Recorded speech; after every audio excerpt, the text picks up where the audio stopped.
Dan Loidi es CEO del grupo SET Latam, hicieron un trabajo muy interesante respecto de la perspectiva de los empresarios, qué es lo que más los está preocupando por estas horas. Jonathan, Adrián Puente Nurian, buenas noches, gracias por atendernos. No, por favor, gracias a ustedes por llamar. Bueno, ¿cuál es el gran temor de los empresarios? Bueno, este es un estudio que mide las expectativas. Ustedes saben que las expectativas en economía son muy importantes porque básicamente predisponen, en el caso de las empresas, a invertir, a no achicar, a no despedir. Si las expectativas son malas, bueno, hay más probabilidad de que uno tome decisiones de achique y de no inversión. Si son buenas, uno se anima más. Lamentablemente, algo que podría ser bastante obvio, pero el 47% considera que este va a ser un mal año, un 24% considera que puede llegar a ser mejor que el anterior, posiblemente porque pertenezca a algún rubro de que por ahí tenga alguna perspectiva, y el 23% dice que va a ser un mal año también, un año regular, digamos. Y después también una cosa importante que relevamos es las expectativas de si este gobierno va a ser parte de la solución, y lamentablemente el 76% no cree que el gobierno tenga las herramientas o las decisiones para mejorar el entorno empresario, y eso es muy duro, porque de vuelta significa que el entorno empresarial no tiene confianza en el gobierno, por ende en la economía, y eso, bueno, puede agravar mucho más la situación que ya es bastante delicada. O sea, Jonathan, que hay un desbalanceo bastante grande entre la preocupación por la economía y la preocupación por la pandemia, sin que esto signifique que alguien no esté preocupado por la pandemia, por supuesto, ¿no? Pero las perspectivas son negativas realmente respecto de la economía en general. Sí, casi el 78% de los empresarios, ante la pregunta ¿qué los preocupa más?, que no significa que lo otro no le preocupe, es que algo le preocupa más, es la economía. Sin tratar de fomentar esa grieta que vivimos a principio del año pasado, cuando empezaba la pandemia, de economía o salud.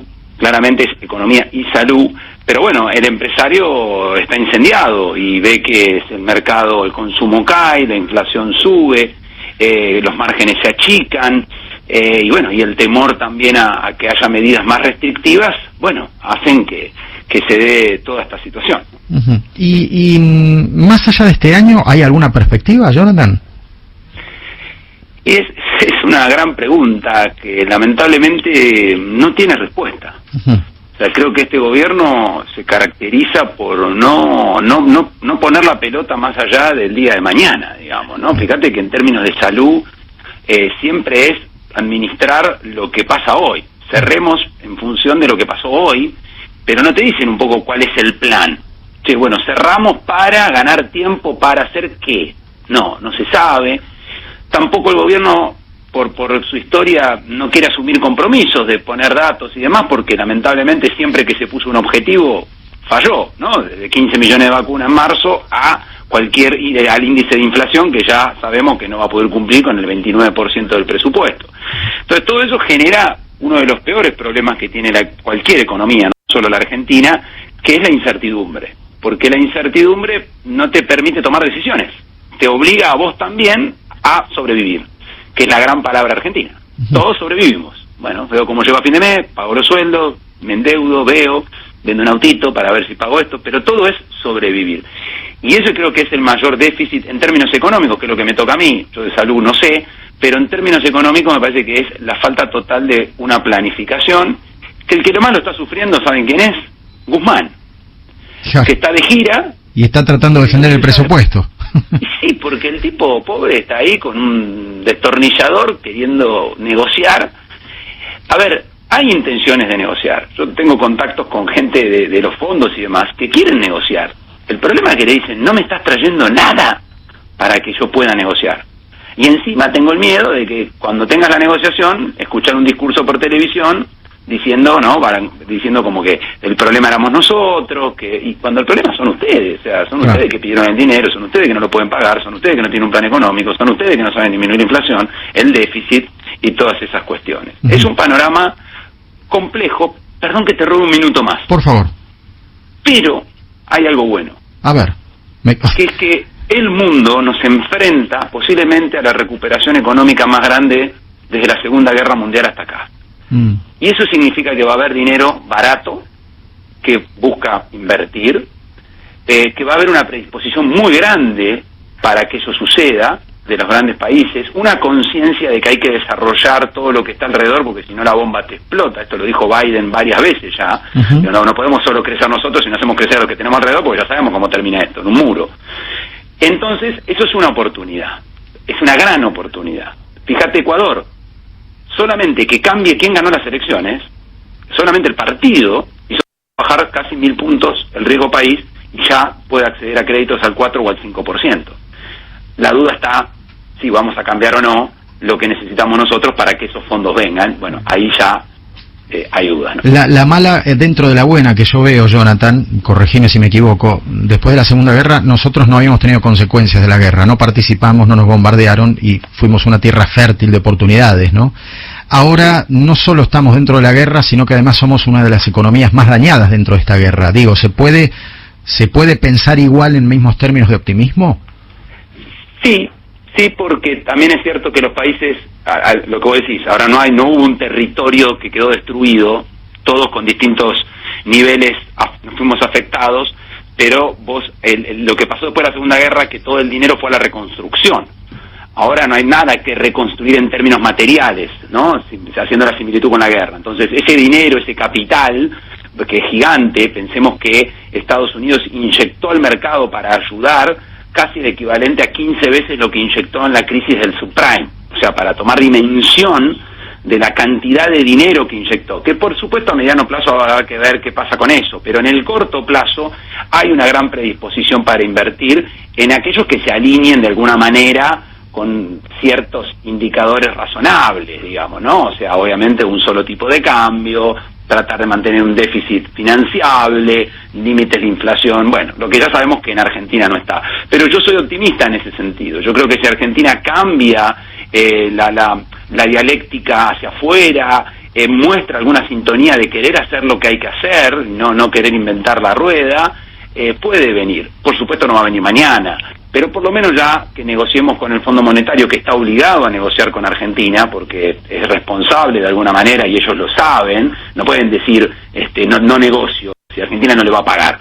Entonces, pero no quiere negociar en estos términos, quiere que haya una claridad, por lo menos de objetivos o de alineamiento de ciertos discursos, para decir, bueno, fue un acuerdo mutuo y no solamente de una parte. El hecho de nosotros, buenas noches primero, ¿no? Porque Nuria soy. El hecho de algo que señalabas recién,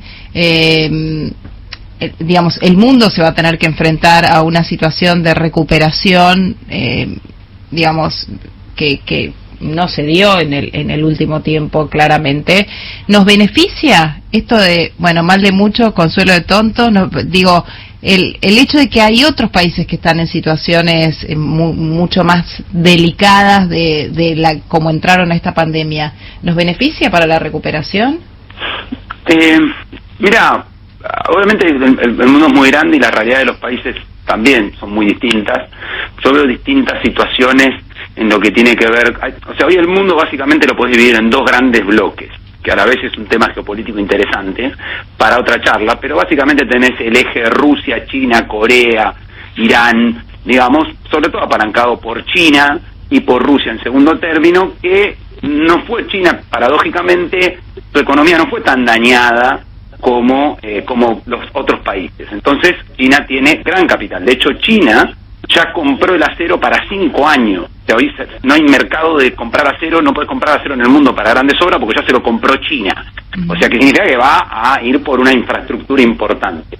Del otro lado, ¿qué tenés? Europa, Japón y Estados Unidos. Bueno, Europa es donde yo más dudas tengo, porque ya venía deprimida la economía europea y hay varios que han quedado golpeados, el caso de España, el caso de Francia. Japón, bueno, ya venía en una crisis hace rato, por lo cual hay dudas, pero Estados Unidos, que es el gran motor de ese lado del mundo, va a invertir, necesita salir también a acomodar geopolíticamente, equilibrar el poder, y eso lo va a hacer con dinero. Lo va a hacer invirtiendo en México, lo va a hacer invirtiendo en Latinoamérica, en aquellos países que se logren alinear y que tengan objetivos similares, claramente no en Venezuela, y bueno, y ahí hay oportunidades. Por supuesto que cada día hay que ir viendo cómo se sucede, todos los días pueden pasar, la pandemia no terminó, por lo cual tampoco podemos establecer qué va a suceder, Pero yo soy optimista en esto, por distintas señales de distintos países, caso Perú y demás, que están recibiendo ayuda, capital. Yo soy optimista, siempre y cuando Argentina se alinee con qué parte del mundo quiere estar y que haga las cosas bien. Si hace las cosas mal, no hay chance. Jonathan, volviendo un poquito al trabajo que ustedes hicieron, ¿qué perspectiva tienen de las empresas? O sea, ¿hay una tendencia a decir, bueno, hasta acá llegamos, bajamos la persiana? ¿Cuántos estarían en condiciones de vender o sostener su fuente de recursos? Sí, es un tema interesante, ¿no? La mayoría de las empresas, nosotros hicimos una pregunta muy concreta, que es que si pudiera vender su empresa, ¿la vendería a un precio razonable? Y el 51% dijo que sí. Que es algo que se escucha en el mundo de la empresa. Muchos te dicen, no me voy porque no puedo. No es fácil cerrar una empresa. Más allá de lo sentimental, lo legal, y no es fácil. Pero eso claramente muestra una clara manifestación de lo que siente el empresariado. Y después le preguntamos, bueno, pero ¿cuáles son los problemas más grandes de la economía argentina para que vos decidas cambiar esa situación? Y bueno, lo primero que te nombran es los impuestos. Te dicen, la verdad que es insostenible una situación donde los impuestos nos ahogan y que es inviable, digamos. Entonces los impuestos son el 32% de lo que dijeron la gente. Lo segundo, mira vos, ¿no? La inflación. O sea, el empresario sabe mejor que nadie, como el pobre, que la inflación es el peor mal de la economía. Porque vos no, si bien los precios suben, nunca acompaña la rentabilidad el incremento de precios de los costos, jamás. O si no, lo hace de manera diferida. Entonces la inflación, lo que se ha comido en estos años, más allá de incrementar la pobreza, es la rentabilidad de las empresas. O las empresas están teniendo una rentabilidad que es absurda y en pesos. O sea que peor todavía. Y como tercer factor, obviamente un mercado deprimido, que tiene que ver con todo tiene que ver con todo. Claro. Más pobreza, menos consumo, si hay menos consumo, hay menos ventas, si hay menos ventas, hay menos rentabilidad, y ahí empieza. Y esos son los problemas que debería atacar un plan integral, ¿no? ¿Qué hacemos para bajar la inflación? ¿Qué hacemos para tener reglas más o menos claras?